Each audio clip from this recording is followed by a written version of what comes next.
queridos irmãos, esse dia abençoado que o Senhor nos concedeu. Nós queremos ser gratos a Deus pela rica oportunidade de estarmos estudando, mais uma lição maravilhosa sobre o livro de Efésios.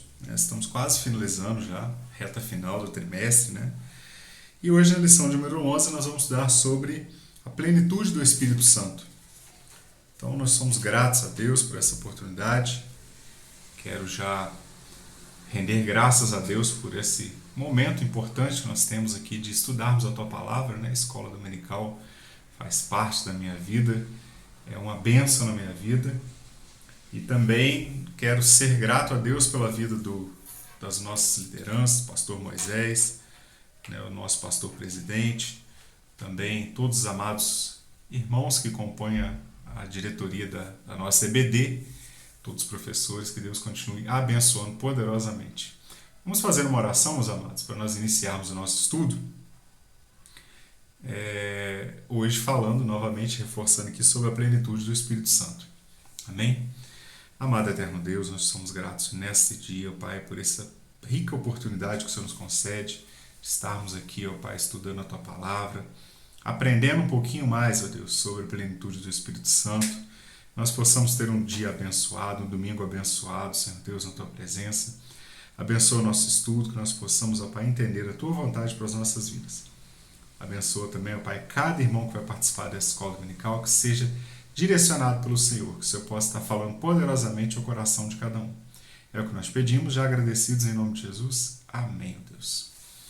Bom, meus amados, sem perda de tempo, nós, lendo um pouco sobre o livro de Efésios, aprofundando um pouco, a lição de hoje é interessante, antes mesmo da gente iniciar mais propriamente no estudo, ela é uma sequência praticamente do que veio da lição de domingo passado. Nós estudamos na lição de domingo passado sobre essa mudança, um novo homem, a sua conduta diante do mundo, e ela termina no capítulo 4 de Efésios, já praticamente deixando o gancho para o que seria falado, porque Paulo estaria falando aos Efésios agora no capítulo 5, que é a base do nosso, alguns versículos do capítulo 5, que é a base do nosso estudo de hoje.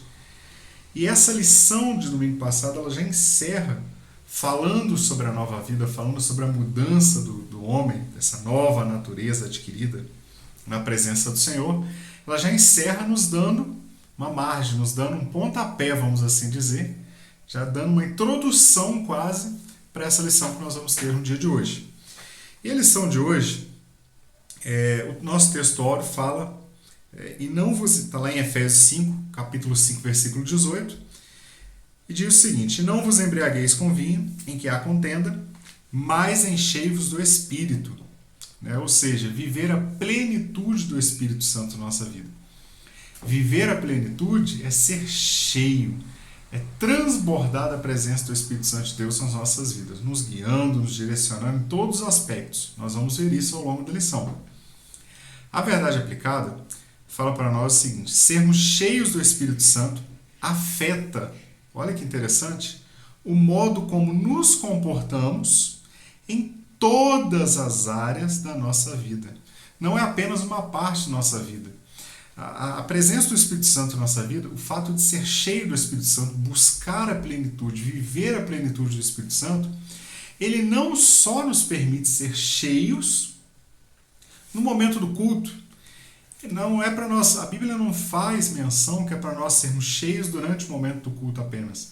A Bíblia não destaca que é para nós sermos cheios apenas para sentirmos a presença do Espírito Santo dentro do culto, nos louvores, na adoração, no momento da pregação. Não. Na verdade, o que o comentarista coloca aqui é que sermos cheios do Espírito Santo, ela afeta todas as áreas da nossa vida. É no trabalho, é na escola, na nossa família, no convívio com os nossos vizinhos, em todos os aspectos da nossa vida. O ser cheio do Espírito Santo precisa transparecer. A gente costuma dizer que as pessoas precisam ver em nós o brilho do Espírito Santo, olhar para nós e dizer: tem algo diferente aí. E o comentarista coloca justamente, quando ele fala em todas as áreas, na verdade aplicada vem um destaque, que em tudo, não apenas pela metade. Nós vivemos hoje, dias em que as pessoas não querem se entregar por inteiro. Muitas pessoas querem uma parte da vida servindo a Deus e a outra parte da vida continuar praticando as velhas coisas, que foi o tema da lição de domingo passado. Mas, na verdade, agora já transformados em Cristo, já como uma nova criatura, nós devemos sim viver, né, e buscar a plenitude do Espírito Santo de Deus. Buscar essa plenitude vai nos fazer viver com todo o nosso ser transformado. Bom, os objetivos da lição são uma antecipação do que nós vamos ver nos tópicos. Discorrer acerca da prática dos valores cristãos. Né? Ter valores cristãos, eles precisam ser praticados. A nossa vida cristã precisa ser uma vida de prática, mas prática em que sentido? Prática da palavra de Deus. Né? Não podemos pregar algo e viver outro. Temos que praticar, ou seja, viver aquilo que pregamos. Viver aquilo que verdadeiramente acreditamos ser a vontade de Deus e a verdade para as nossas vidas. O segundo objetivo é ensinar sobre o propósito divino para as nossas vidas. Deus tem um propósito maravilhoso para cada um de nós. Então nós precisamos descobrir qual é esse propósito. Entender o propósito de Deus para as nossas vidas vai fazer toda a diferença. Quando você entende o propósito de Deus para a sua vida, você começa a caminhar na direção certa que Deus planejou para você. Sem tentar buscar em alternativas A, B ou C. Não, você vai no foco do objetivo que Deus preparou para você. Então, é um dia também nós buscarmos em Deus o direcionamento para o nosso propósito. O propósito dele para as nossas vidas. E por fim, como objetivo da lição, lá no tópico 3, nós vamos terminar falando, explicar o que é uma vida cheia do Espírito Santo. Então, é da vontade de Deus, é do objetivo dessa manhã e é do desejo do coração, creio, do nosso pastor, de toda a nossa igreja, que você, ao participar da escola dominical, seja cheio do Espírito Santo. Se por acaso você ainda não vive uma vida na plenitude do Espírito Santo, que a partir de hoje, ao participar dessa escola dominical, a sua vida seja cheia, que haja uma transformação e você possa sim viver a plenitude do Espírito Santo de Deus na sua vida. Bom, o nosso texto de referência está em Efésios capítulo 5, versículo 1, o 2, o 8, o 9, o 10, o 15 e o 16. Vamos ler alguns versículos aqui. O Efésios capítulo 5, versículo 1 fala o seguinte: sede, pois, imitadores de Deus como filhos amados, e andai em amor. Então nós devemos imitar a Deus. Né? Paulo orienta a carta aos Efésios, nós já estudamos isso desde o início do trimestre. Paulo está orientando agora, primeiro, aos crentes em Efésios judeus a aceitarem que os gentios também têm direito à salvação, que os gentios também são salvos pela graça, eles também estão se convertendo. Segundo ponto, Paulo agora também chama atenção, após explicar isso para os judeus, Paulo explica aos gentios que eles precisavam viver em novidade de vida. E agora, quando chega no capítulo 5, já aprofundando um pouco mais sobre essa questão de viver uma vida transformada, Paulo aconselha tanto os judeus quanto os gentios e até nós, né? Sede, pois, imitadores de Deus, como filhos amados. É interessante que muitas das vezes os nossos filhos, pequenos principalmente, né? Quem tem filho vai saber do que eu estou dizendo, ele vai copiar as suas atitudes, sendo certas ou erradas. Né? As suas atitudes vão ser copiadas pelos seus filhos, né? Que vai ver em você um espelho para aquilo que ele vai praticar. E Paulo está orientando que, como filhos amados, somos amados por Deus, nós devemos imitar, buscar copiar o nosso Pai, buscar entender a vontade e o desejo dele para as nossas vidas. Versículo 2: e andai em amor, como também Cristo vos amou. É muito interessante que o Senhor ele não vai pedir nada de nós que ele já não tenha usado antes. Lá em João capítulo 3, versículo 16, quando a Bíblia nos fala que Deus amou o mundo de tal maneira e enviou Jesus para nos salvar, Deus já havia entregue o seu Filho por amor a nós. Então Deus, quando ele nos pede agora que nós devemos também andar em amor, é porque ele é amor e ele já entregou o seu Filho em amor por nós. Tamanho amor que ele sentiu pelas nossas vidas. Cristo vos amou e se entregou a si mesmo por nós, em oferta e sacrifício a Deus em cheiro suave. Versículo 8 é muito interessante, que fala o seguinte: porque no outro tempo erais trevas. Antes de conhecer a Cristo, nós vivíamos um mundo de perdição. Mas agora sois luz no Senhor. Andai como filhos da luz, com prudência, né? Demonstrando para as pessoas, para os vizinhos, para os amigos, colegas de trabalho, que nós somos diferentes, não por ser melhor que alguém, não nesse sentido, mas somos diferentes porque temos a presença de Deus nas nossas vidas. E isso faz toda a diferença. Isso demonstra o brilho do Espírito Santo. Versículo 9: porque o fruto do Espírito está em toda bondade, justiça e verdade. É muito interessante que quando fala de fruto, nós precisamos cultivar esse fruto. Se eu plantar uma árvore e não cuidar, não regar, não adubar, né, e não capinar em volta, tirar aqueles matos que podem sufocar aquela árvore, ela não vai produzir frutos, ela não vai crescer. Então, o fruto ele precisa ser cultivado, a árvore precisa ser cultivada para que ela dê fruto.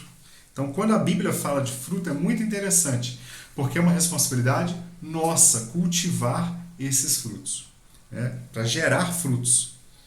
Bom, aprovando que é agradável ao Senhor, portanto, vede prudentemente como andais, não como necios, mas como sábios, remindo o tempo, porque os dias são maus. Isso não era só para os Efésios capítulo 5, isso é para os dias de hoje. Os nossos dias que estamos vivendo são dias maus.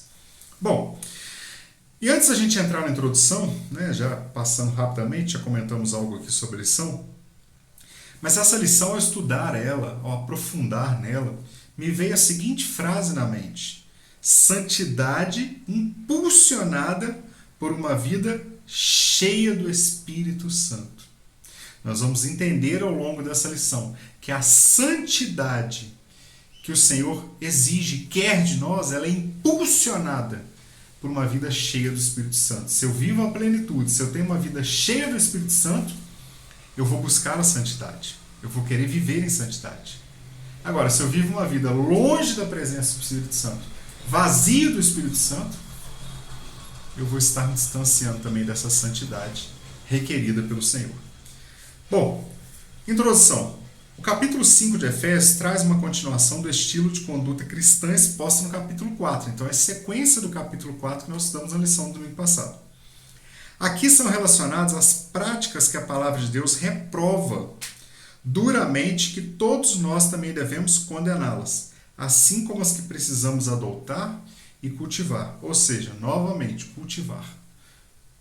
Praticar ter boas atitudes. Bom, tópico primeiro fala o seguinte: imitando a Deus como filhos amados.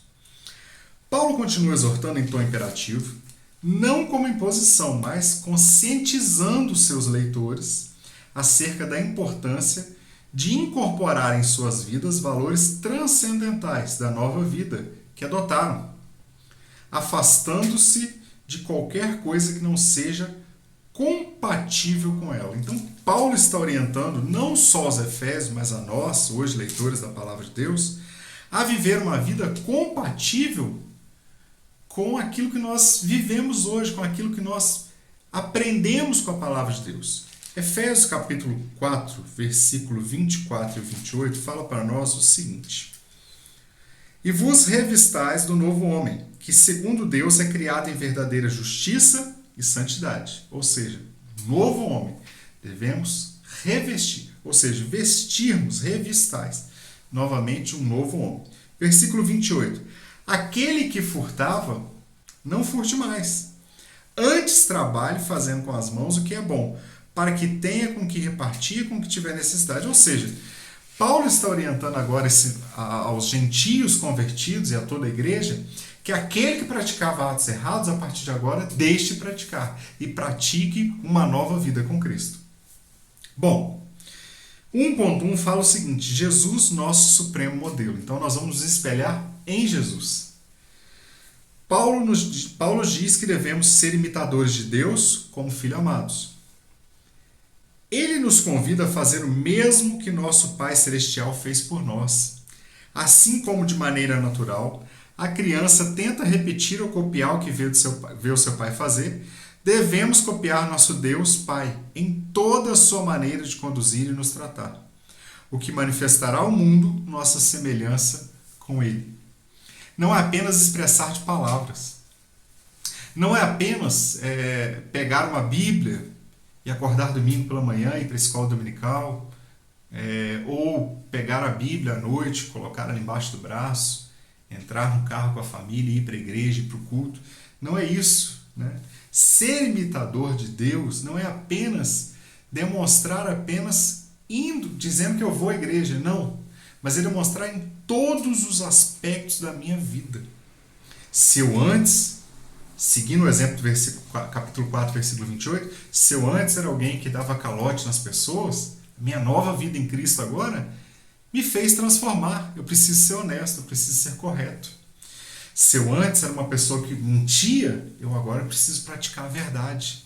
Então é essa mudança, é imitar no sentido de ter essa transformação da presença de Deus nas nossas vidas. Bom, e é interessante, irmãos, que isso manifestará ao mundo a nossa semelhança com Ele. Mesmo aquelas pessoas que não nos veem ir para a igreja, mas convive conosco, durante a semana, ele vai ver em nós que nós temos algo diferente. Mesmo não nos vendo ir para a igreja. Mesmo não me vendo, às vezes, andar com uma Bíblia na mão. Mas vai ver que a minha atitude, a sua atitude demonstra que nós somos servos de Deus. Amém? Bom, Paulo nos manda também andar em amor. Assim como o nosso Senhor Jesus Cristo fez, né? Filhos amados, andando em amor. Implicando que como filhos imitadores, a natureza da nossa conduta deve ser o amor. Nós devemos ser pautados pelo amor. O amor ao próximo, né? O cuidado com o próximo. Expressar o amor de Cristo em nós para as outras pessoas. Aquele amor que não conhece limites, que não exige nada em troca e que busca, acima de tudo, o bem dos demais. 1 Coríntios, capítulo 13, o comentarista coloca como referência na revista todo o capítulo 13. Nós não vamos ler agora, mas depois, em casa, com calma, faça a leitura do capítulo 13 de 1 Coríntios, que fala sobre a excelência do amor.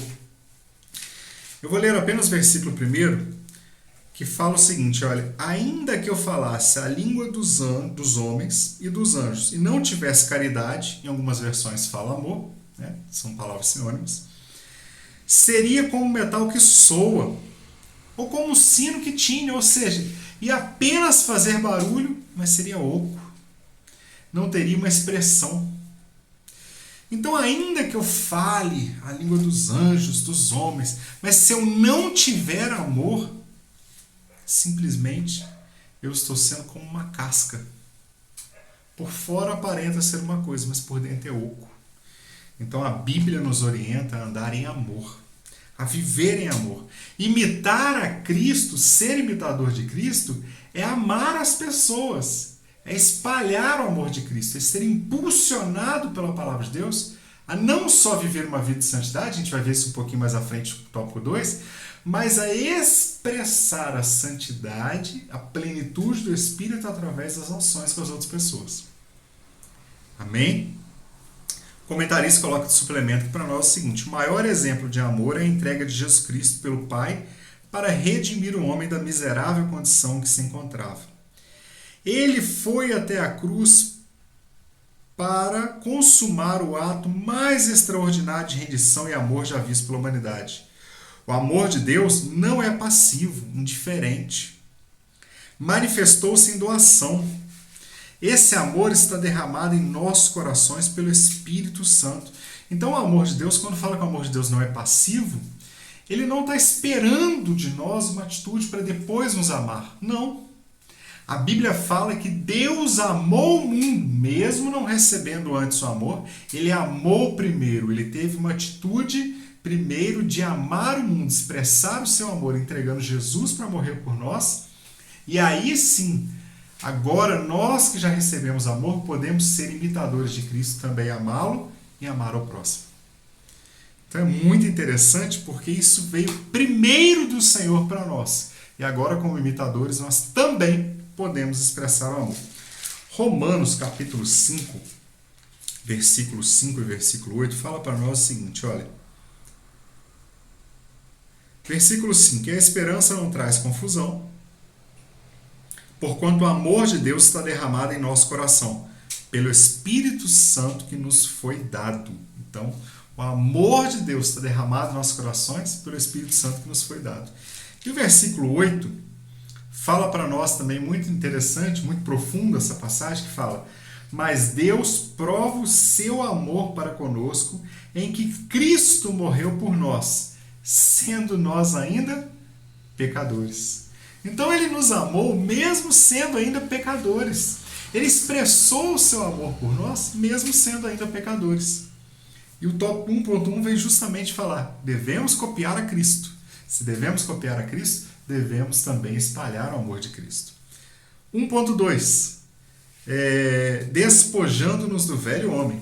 Está muito ligado ao que foi estudado semana passada, essa nova criatura. Depois de nos orientar a ser imitadores de Deus, no perdão e no amor sacrificial como o de Cristo, o apóstolo nos adverte agora em relação aos pecados de imoralidade e vulgaridades sexuais. Está lá em Efésios capítulo 5, 3 e 5. Ele nos adverte sobre atos impróprios, impuros, como fornicação, impureza e avareza. O apóstolo diz que tais comportamentos nem deveriam ser mencionados, ou seja, esse tipo de conversa não se adequa e não se corresponde ao estilo de vida ao qual o crente foi chamado. Então, Efésios capítulo 5, versículo 3 ao 5, vamos ler aqui a referência, vai justamente aprofundar um pouco nisso. Olha o que diz para nós. Mas a prostituição e toda impureza ou avareza nem ainda se nomeia entre vós, como convém a santos. Nem torpezas, nem parvoíces, nem chocarrices, que não convém, mas antes ações de graças. Porque bem sabeis isto, que nenhum fornicador, ou impuro, ou avarento, o qual é idólatra, tem herança no reino de Cristo e de Deus. Então o apóstolo está chamando a atenção, o apóstolo Paulo começa o capítulo 5 chamando a atenção, versículo 3 ao 5, justamente porque essa mudança de vida precisava ser completa. Inclusive na questão de um padrão sexual santo, um padrão de se afastar da fornicação, se afastar da impureza, se afastar da avareza. Ou seja, aquele que praticava esses atos, deixe de praticar e viva uma nova vida com Cristo. Essa é a mudança. Bom, porque nós somos chamados para viver em novidade de vida. Paulo diz agora que somos pessoas santas, separadas para Deus e, portanto, como santos, não devemos cultivar essas coisas em nossa mente e nem ficar pronunciando entre nós. 1 Pedro, capítulo 1, versículo 15 e 16, fala para nós o seguinte: mas como é santo aquele que vos chamou, sede vós também santos em toda a vossa maneira de viver. Porque escrito está, sede santos porque eu sou santo. Então o Senhor nos convidou, nos convocou, nos resgatou para sermos santos. E o apóstolo Pedro dá uma aprofundada um pouquinho a mais com uma pequena palavra. Como é santo aquele que vos chamou, sede vós também santos, só numa parte? Só no trabalho? Só na escola? Não. Em toda a vossa maneira de viver. Em todos os aspectos da nossa vida, nós devemos ser santos. Então essa nova vida gerada por Cristo em nós, e agora na plenitude do Espírito Santo, nós devemos despojar verdadeiramente do velho homem. Então os irmãos começam a perceber, podem perceber a partir de agora e entender o que quer trazer para nós esse título da lição da plenitude do Espírito. A plenitude do Espírito Santo em nossas vidas, ele traz para nós esse aspecto maravilhoso que é justamente de uma transformação. Porque se eu sou cheio do Espírito Santo, eu não tenho mais lugar para as coisas velhas. Eu me tornei verdadeiramente uma nova criatura. E isso que o tópico 1.2 fala, despojando do velho homem. Paulo nos convoca aqui para a santidade e a pureza moral. Paulo, então, está convocando para que nós venhamos nesse capítulo 5, versículo 3 ao 5. Ele chama a atenção que devemos evitar. E ele aqui nos chama a atenção, irmãos, para viver uma pureza moral. Uma vida santa. Uma vida de perfeição? Não. Perfeito nós não somos. Não conseguimos ser perfeitos nesse corpo. Quando estivermos no céu transformados, aí sim estaremos uma nova situação. Mas aqui na terra, nós somos pecadores, somos falhos, erramos muitas vezes. Mas o que a Bíblia nos orienta, o que nós lemos agora em 1 Pedro, que o apóstolo Paulo está orientando, é buscar ser cheio do Espírito Santo. Porque se eu for cheio do Espírito Santo, não vai ter lugar para essas coisas imundas na minha vida. Amém? O comentarista coloca para nós que é o seguinte: olha, a Bíblia está cheia de advertências acerca das regras de conduta e daquilo que devemos evitar. São as más conversações que corrompem os bons costumes. Está lá em 1 Coríntios 15, 33. Não podemos ser santos e permanecer na roda de escarnecedores. Salmo, seu capítulo 1, dá esse conselho para nós. Vamos lá ler o Salmo 1. Olha o conselho da palavra de Deus para nós. Justamente, todo o capítulo 1 chama atenção, mas o versículo, vamos ler o capítulo 1, versículo 1 de Salmos. Bem-aventurado o varão que não anda segundo o conselho dos ímpios, não vive mais como a velha criatura, nem se detém no caminho dos pecadores, ou seja, não vou ficar vivendo junto com os pecadores, e nem se assenta na roda dos escarnecedores. Antes tem o seu prazer na lei do Senhor, e na sua lei medita de dia e de noite. Amém? Então, que nós possamos ter em mente, ter esse entendimento que verdadeiramente não podemos viver mais assentado na roda dos escarnecedores, viver antes da forma que vivíamos, mas agora ter prazer na lei do Senhor. Amém? Bom, e o comentarista coloca um texto também interessante de Cantares 2,15. Lembremos-nos que as raposinhas, representando as pequenas coisas que consideramos inofensivas, também pode fazer mal às vinhas. Esse texto é interessante porque ele faz a menção, só trazendo uma ilustração. É como se eu tivesse uma plantação de uvas, as vinhas, e as raposas podem invadir essa plantação e destruir essa plantação, comer as uvas, destruir a minha plantação. E aí eu, preocupado em guardar essa plantação, vou e coloco uma cerca. Mas eu coloco uma cerca com um espaço muito grande apenas para impedir a entrada das grandes raposas. Mas se eu me esquecer que as pequenas raposinhas também podem passar por aquela cerca e atingir, ele vai destruir a minha plantação do mesmo jeito. O que essa ilustração de Cantares traz para nós de exemplo? Que nós não podemos nos preocupar só com as grandes coisas, mas aquelas pequenas coisinhas do dia a dia que nós achamos, isso aqui não tem nada a ver, uma mentirinha só, é pequenininha, um pecadinho aqui, um pecadinho ali, ou seja, como se o pecado tivesse tamanho. Essas pequenas coisas que nós achamos que são pequenas, podem destruir a nossa vida espiritual. Então devemos nos lembrar das raposas, daqueles pecados que nós consideramos grandes, mas também daqueles pecados que nós consideramos pequenos. É a pequena mentirinha, é o pequeno troco errado, é o pequeno detalhe, é o pequeno deslize do dia a dia. Isso também precisa ser evitado. Amém? Bom, 1.3. Andando como filhos da luz. O que é um filho da luz? Aquele que não está mais coberto pelas trevas da ignorância e não age mais inconscientemente do pecado, porque ele agora já tem consciência. Os filhos da luz agora já têm a mente de Cristo, já entenderam. O que é ser filho da luz? É ter a mente de Cristo. É ter a sua visão descoberta. É enxergar aquilo que antes você não conseguia enxergar porque vivia em trevas. Nas trevas da ignorância. e não age mais inconscientemente do pecado, por estar iluminado pelo Espírito Santo de Deus e pela sua verdade. Paulo diz que éramos trevas, não que estávamos em trevas, né? Jesus também não diz que temos luz, diz que somos luz. Então Paulo dizia que nós éramos trevas, mas Jesus também nos diz que nós somos luz. Mateus capítulo 5, versículo 14 fala isso para nós. Vamos ler a referência, só para ilustrar o que o comentarista está dizendo para nós. Mateus capítulo 5, versículo 14.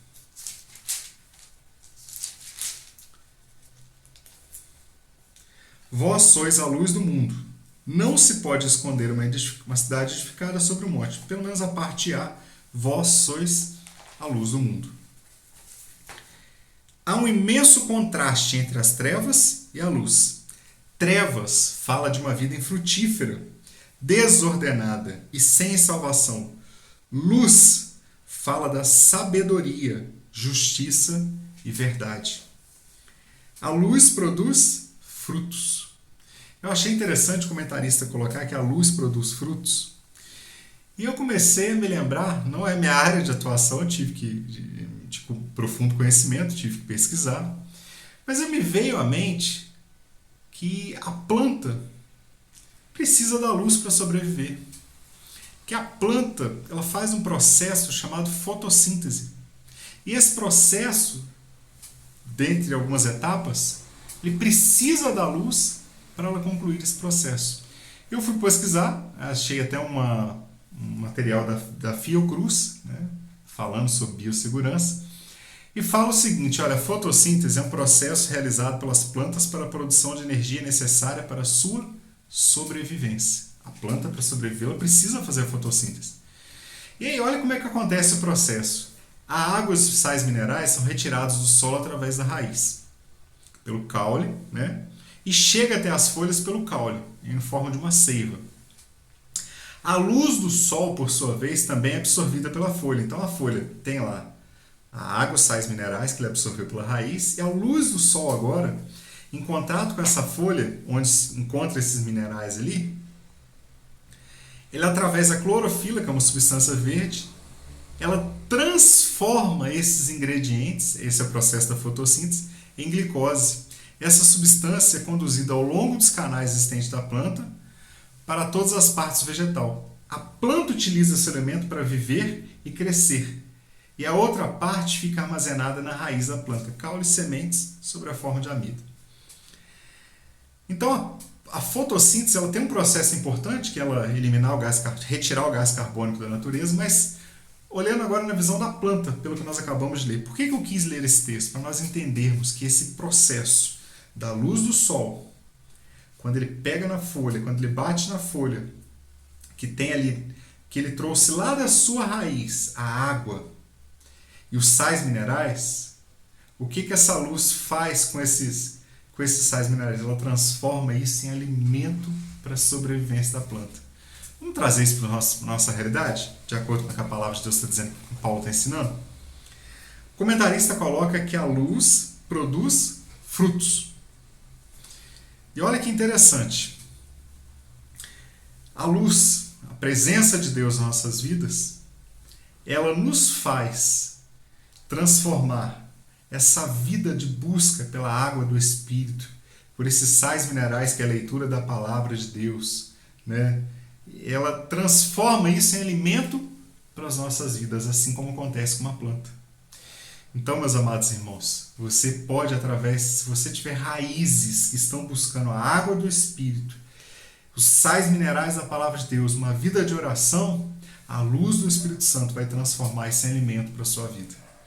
Assim como a planta sobrevive com esse processo também pode acontecer na sua vida. E você ser alimentado por esse processo da luz do Espírito Santo na sua vida, uma vida abundante. As obras das trevas são estéreis em tudo que se refere a coisas espirituais. Então, é Efésios capítulo 5, 9. É impossível permanecer na luz e nas trevas ao mesmo tempo. Mateus 6, 24 chama a atenção disso. Você não tem como agradar um Deus e desagradar outro. Você não tem como ter dois senhores. Ou você agrada a um ou desagrada a outro. Então, o que a Bíblia está nos dizendo? Não tem como servir a dois senhores. É impossível você permanecer na luz de Cristo, uma vida nova, transformada e querer praticar as coisas do velho homem. Então, quando nós falamos que a santidade é impulsionada por uma vida cheia de Espírito Santo, e quando lá na verdade aplicada, voltando lá, fala que sermos cheios do Espírito Santo afeta o modo como nos comportamos em todas as áreas da nossa vida, nós chegamos agora no final do tópico 1 justamente falando isso. Andando como filhos da luz, nós temos toda a nossa vida transformada e não apenas uma parte. Eu não posso servir a Deus sábado e domingo e de segunda a sexta servir os prazeres do mundo. Eu preciso realmente ter uma vida abundante, mas na presença do Senhor. O comentarista coloca para nós que Jesus veio como luz para o mundo. Quando Cristo estava aqui na terra, a perfeição de seu caráter e de sua conduta mostrava a pecaminosidade dos que estavam ao seu redor. Esse é um dos motivos pelos quais líderes religiosos o odiavam e tentaram destruí-lo. Andar como filhos da luz é imitar a mesma conduta de vida que Jesus apresentou nesse mundo, o que não é fácil para aquele que se deixa manchar pelas trevas do pecado que a luz reprova. Então, para andar como filhos da luz, precisamos de fato abandonar o pecado e viver uma nova vida em Cristo. Nós precisamos, como a planta, ter raízes buscando o alimento da palavra para que a luz do Espírito pegue essa leitura da Bíblia, esse momento de oração, que são a água, os sais minerais, e transforme isso em alimento para nos alimentar. Amém? Que Deus possa fazer esse processo em nós, assim como faz no Espírito, na planta a fotossíntese, que a luz de Cristo também faça esse processo de transformação em nossas vidas. Amados, tópico 2 fala para nós o seguinte: vivendo a nova vida com sabedoria. E ele vai destacar para nós aqui no tópico 2 que nós devemos ter sensatez, uma vida sábia. Devemos ter a consciência de quem nós somos agora. Então, o comentarista diz para nós aqui o seguinte: olha, a nova vida exige que andemos com sabedoria, com consciência da posição que fomos colocados e buscando a cada dia conhecer o propósito para o qual o Senhor nos destinou. Nós fomos chamados com um propósito, nós somos separados por Deus com um propósito. Então nós devemos buscar o propósito de Deus para as nossas vidas. Devemos buscar a santa vontade de Deus para as nossas vidas e entender qual é o propósito dele para nós. 2.1. Devemos viver com sabedoria e sensatez. A sabedoria é um baluarte contra o erro. É a sabedoria concedida pelo Espírito Santo, não é de nós mesmos, que nos capacita. Ou seja, nós somos capacitados pela sabedoria vinda do Espírito Santo para nós, para discernir as coisas que são de Deus e as coisas que não são, as quais o homem em sua forma natural jamais conseguiria perceber. O homem, no seu estado pecaminoso, na sua forma natural, jamais ele conseguiria perceber aquilo que somente um processo de inteligência, de discernimento do Espírito Santo nós conseguimos entender. Eu não deixei de praticar as velhas coisas porque eu sou uma pessoa boazinha. Não. Se eu vivo uma nova vida em Cristo, o Espírito Santo de Deus tem me moldado, tem me capacitado a abandonar as velhas coisas e viver uma novidade de vida com Cristo. Essa mente transformada, ela vem através da ação do Espírito Santo em nós, e não da minha própria vontade. 1 Coríntios, capítulo 2, vou dar uma leitura que o comentarista coloca para o nosso suplemento, capítulo 2, versículo 14 e 15, fala para nós o seguinte: ora, o homem natural não compreende as coisas do Espírito de Deus, porque ele parece loucura, e não pode entendê-las, porque elas se discernem espiritualmente.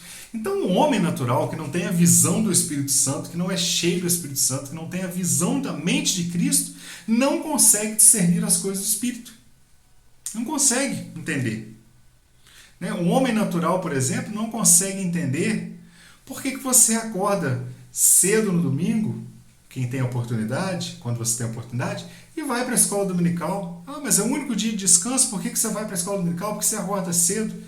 O homem natural não consegue entender porque no domingo à noite, quando você deveria, aos olhos humanos, estar descansando, porque na segunda o seu dia de trabalho começa, você junta a sua família e vai para a igreja adorar ao Senhor.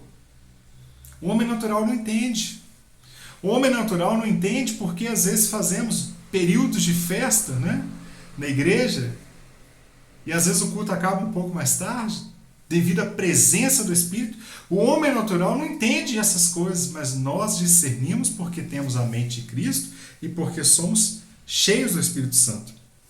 Versículo 15 fala o seguinte: mas o que é espiritual discerne bem tudo, e ele de ninguém é discernido. Ou seja, as coisas que parecem loucura para as pessoas que vão perecendo, para nós é a graça de Deus nas nossas vidas, é a sabedoria de Deus.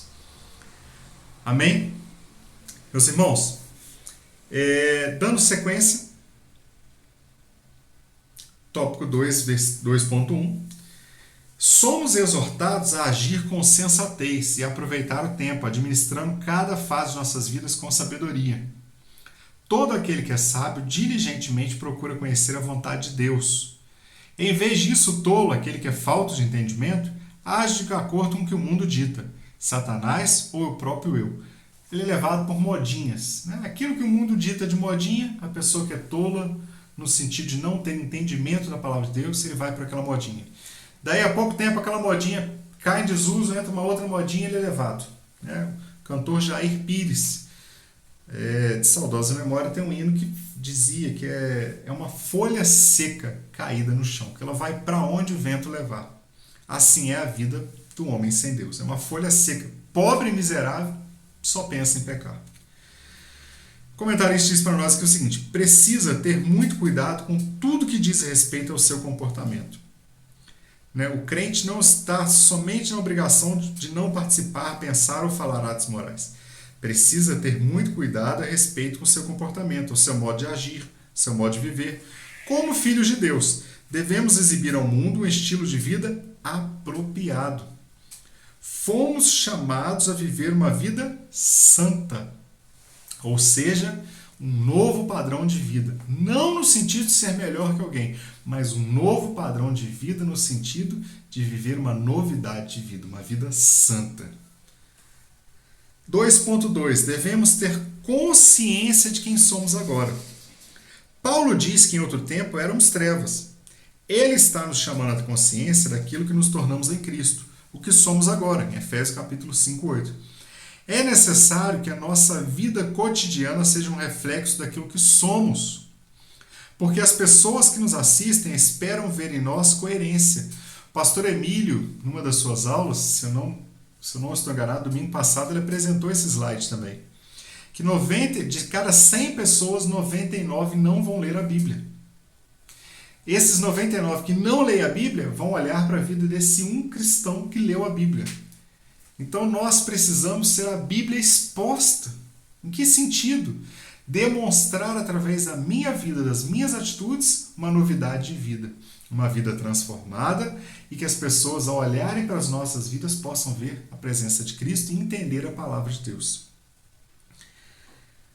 Porque as pessoas nos assistem, né, esperam ver em nós coerência, ações compatíveis com a fé que professamos. Embora a salvação seja pela graça, isso não nos confere o direito de sermos irresponsáveis em viver como salvos. Né? Paulo faz o relato de vários perigos que ameaçam a estrutura da nossa fé, as quais, não sendo evitados, podem causar sérios danos, inclusive nos apartar da presença do Senhor. Então o apóstolo Paulo está chamando a atenção aqui. Nós devemos ter cuidado de viver uma vida irrepreensível. Porque se eu não vigiar, se eu não estiver atento ao meu modo de viver, eu posso estar me afastando da presença de Deus. 1 Pedro capítulo 2, versículo 12, tem uma referência também que nós gostaríamos de ler. Capítulo 2, versículo 12, fala o seguinte: tendo vosso viver honesto entre os gentios, para que naquilo em que falam mal de vós, como de malfeitores, glorifiquem a Deus no dia da visitação, pelas boas obras que em vós observam. Às vezes eu só consigo expressar a minha fé através das minhas obras. Eu às vezes não vou ter oportunidade de chegar para um colega de trabalho, abrir a Bíblia e pregar para ele. Talvez eu não vá ter essa oportunidade, talvez ele não vai me dar essa abertura. Mas através das minhas ações, das obras que eu pratico, ele pode ver Cristo em mim. E é isso que Paulo está explicando agora aqui para nós. Nós devemos nos apartar daquilo que nos separa da presença do Senhor e viver uma vida que busca verdadeiramente a presença do Senhor. O comentarista coloca aqui uma ilustração de John Stott que fala o seguinte: todos nós temos a mesma quantidade de tempo à nossa disposição. Nenhum de nós pode esticar o tempo. As pessoas sábias, porém, o empregam com o maior proveito possível. Sabe que o tempo está passando e que os dias são maus. Deste modo, agarram cada oportunidade fugaz enquanto ainda podem. Uma vez tendo passado, até as pessoas mais sábias não podem reavê-la. Se nós deixarmos passar as oportunidades, se nós deixarmos passar o tempo, até as pessoas mais sábias não conseguem voltar ao tempo. Então, uma oportunidade perdida, um tempo passado, ele foi. Então, o que John Stott está nos orientando aqui é a viver com sabedoria, aproveitando o nosso tempo da melhor forma possível. 2.3. Devemos procurar conhecer a verdade de Deus. Como um bom empreiteiro que segue um projeto de construção, o cristão é chamado a realizar neste mundo aquilo que o arquiteto Deus planejou. Quando você vai fazer uma obra na sua casa, você vai lá e contrata um arquiteto para fazer o projeto, que vai ilustrar ali em 3D, fazer imagens de como, com as medidas de como aquela obra deve ser executada. Mas quem vai executar aquele projeto é o pedreiro ou empreiteiro que você contratou, que vai pegar aquele projeto em mãos e vai ver, olha, nesse lugar aqui específico tem uma parede de 2 metros. Aqui nesse outro tem uma mureta.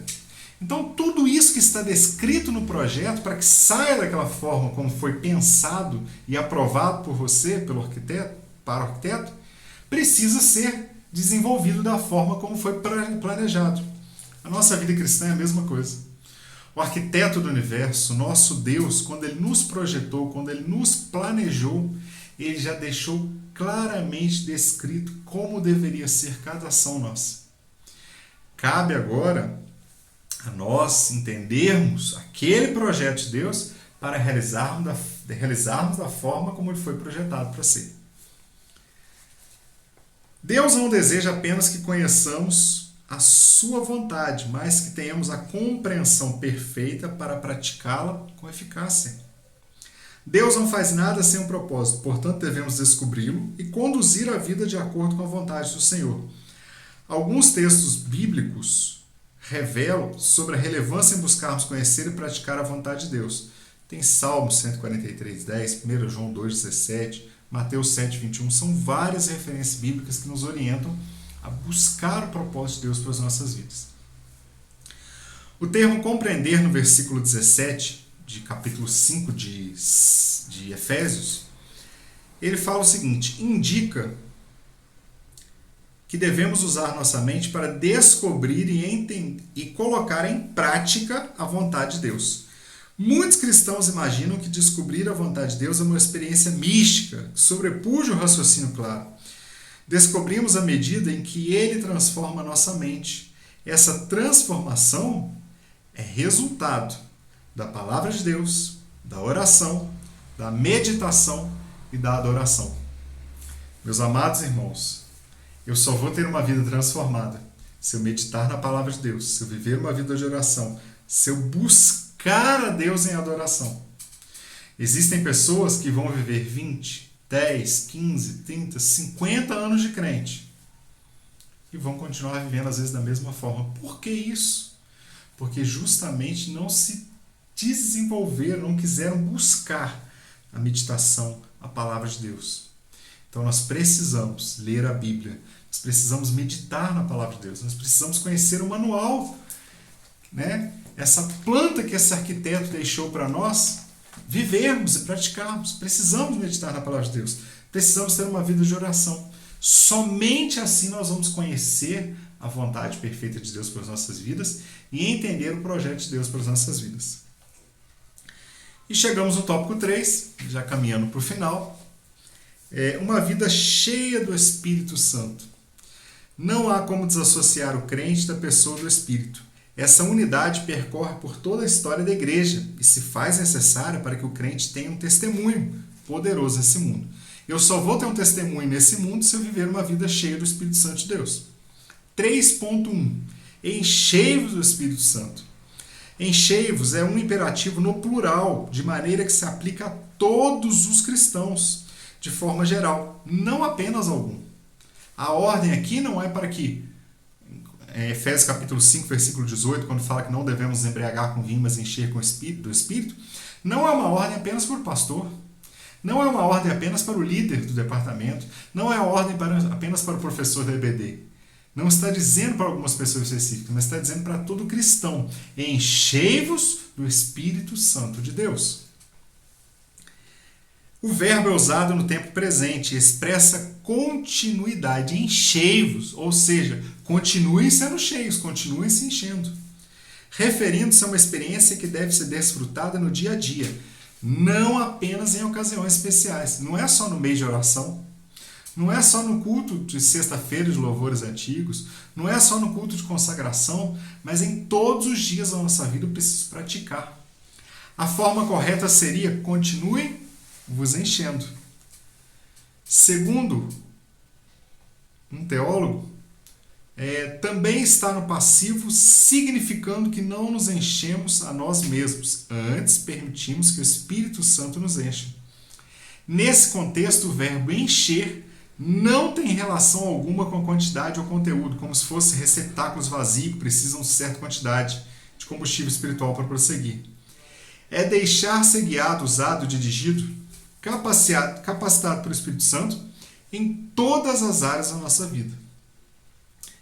Vide os versículos seguintes, lá em Efésios capítulo 5, 19 até o final 6, 9, vai falar justamente de toda essa transformação na área familiar, na área conjugal.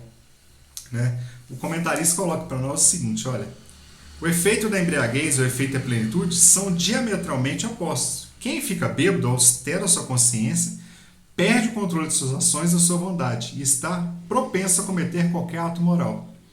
Ao contrário, o preenchimento do Espírito produz controle e domínio próprio, força espiritual, alegria racional, sanidade, prudência, temperança, mansidão, desejos limpos e ordeiros, repúdio ao mal, consciência do que é certo e puro. Totalmente oposto. Contra essas coisas, lá em Gálatas 5, 23, versículo B, quando fala dos frutos do Espírito, não há lei. Ou seja, podemos ser cheios do Espírito Santo todos os dias da nossa vida. 3.2. Por que devemos ser cheios do Espírito Santo? Primeiro, devemos ser cheios porque é uma ordem. Né? Sejam cheios. É a vontade de Deus e devemos obedecê-la. Depois, porque é uma questão de sobrevivência. Ser cheio do Espírito Santo para sobreviver nesse mundo mau. Né? Ser cheio do Espírito Santo para viver uma vida plena na presença de Deus. É o Espírito Santo quem produz vida ao corpo de Cristo.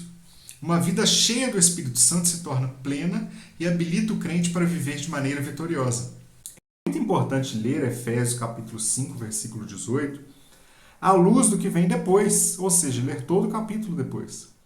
Lembremos da exposição de Paulo até aqui sobre o plano de Deus e o que ele fez para levar adiante, visando formar um povo para si. Agora o apóstolo fala dos desafios de continuar vivendo neste mundo, mas agora como um povo de Deus. É nesse contexto que encontramos a resposta à questão apresentada nesse subtópico. Precisamos repetidas vezes ser cheios do Espírito Santo, a fim de podermos viver como povo de Deus no meio de uma geração corrompida e perversa. Não é só ser cheio uma vez e nunca mais ser cheio, não. É contínuo. Todos os dias eu preciso ler a palavra de Deus, orar, buscar. É uma vida contínua. Uma plantinha, ela precisa ser regada todos os dias para que ela sobreviva. E nós a mesma coisa. Filipenses capítulo 2, versículo 15, diz o seguinte para nós: para que sejais irrepreensíveis e sinceros, filhos de Deus, inculpáveis, no meio de uma geração corrompida e perversa, entre a qual resplandeceis como astros no mundo. Então precisamos viver uma vida irrepreensível e inculpável no meio de uma geração perversa. Um comentário só, irmão, sobre esse 3.2 que eu acho que é interessante, que Paulo, ele aqui não está apenas dizendo, né, quando nós lemos em Atos, capítulo 1, que sejam cheios do Espírito Santo, ali eles estavam sendo cheios inicialmente, o propósito inicial ali de ser cheios era para serem impulsionados a praticar a obra de Deus, a fazer a obra de Deus, a pregar o Evangelho. Aqui Paulo está complementando essa visão de Lucas no sentido de que a plenitude do Espírito Santo de Deus não é só no aspecto da nossa vida, em todos os aspectos da nossa vida. Então, nós precisamos viver a plenitude do Espírito Santo, porque ele nos capacita a adorar, nos capacita nos relacionamentos, nos capacita no nosso trabalho, nos capacita na nossa vida espiritual, em todos os aspectos da nossa vida, a plenitude do Espírito Santo nos capacita a viver uma vida transformada. E para nós finalizarmos, 3.3, os benefícios. Primeiro ele fala, sejam cheios, e agora vai apresentar os benefícios de ter uma vida cheia do Espírito Santo. Uma das manifestações da plenitude do Espírito Santo é a expressão de louvor a nosso Senhor Jesus, em reconhecimento do que Ele é e representa para nós, e de gratidão por todos os favores que Ele nos dá. Em vez de expressar queixas e ressentimentos e falar sobre coisas que não edificam, os crentes cheios do Espírito devem conversar entre si com hinos, salmos e cânticos espirituais, que glorificam o nome do Senhor. Ao conversar um com o outro, devemos enfatizar as maravilhas de nosso Deus, expressando em forma de louvor nosso senso de gratidão por tudo que Ele nos concede em todas as circunstâncias da vida. Contudo, a vida cheia do Espírito Santo resulta não somente em adoração e louvor que expressamos com os nossos lábios, mas está associada também com um importante aspecto da nossa vida, relacionamentos. Paulo faz uma exposição associando ser cheio do Espírito Santo com o modo que tratamos uns aos outros, em todos os aspectos. Maridos, esposas, pais, filhos, servos e senhores, em todos os aspectos nós vemos na continuação do capítulo 5, capítulo 6, essas ações que nós devemos tomar. Então, meus amados irmãos, vamos buscar a presença do Espírito Santo de Deus, buscar ser cheios do Espírito Santo de Deus, viver a plenitude do Espírito Santo de Deus para ter realmente uma vida transformada. Volto a destacar, lembra que a plantinha, para ter alimento, ela precisa da luz do sol para realizar o ato da fotossíntese e isso gerar alimento para ela, sustento para ela. E nós, da mesma forma, precisamos da luz do Espírito Santo em nossa vida para sermos alimentados e vivermos uma vida plena na presença do Senhor. Conclusão: recebemos de Deus uma nova vida e devemos vivê-la com sabedoria, na plenitude do Espírito Santo, regando-a através da palavra de Deus e da oração. Então nós devemos regar essa nova vida, alimentar essa nova vida através da leitura da palavra de Deus, através de uma vida de oração, através de uma vida de consagração ao Senhor. E para finalizar, Efésios capítulo 5, versículo 18, que fala o seguinte: e não vos embriagueis com vinho em que há contenda, mas enchei-vos do Espírito Santo. Amém? Que Deus em Cristo Jesus possa nos abençoar e nos capacitar. Que possamos no dia de hoje ser cheios da plenitude do Espírito Santo de Deus em nossas vidas.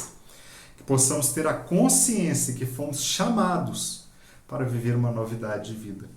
E que possamos também ter a nossa mente transformada para entender que eu preciso ser cheio do Espírito Santo, viver uma vida plena com o Espírito Santo, para agradar a Deus e para viver uma vida sóbria, uma vida transformada.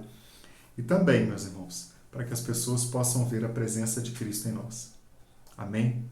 Que Deus continue abençoando a sua vida, que você tenha uma semana abençoada, um domingo abençoado, que a sua família seja abençoada, que Deus possa estar te enchendo nesse dia, que você tenha uma vida plena na presença do Senhor. independente de todo esse turbilhonamento de situações que nós estamos vivendo nos dias atuais, de toda essa confusão que o mundo está inserido nela.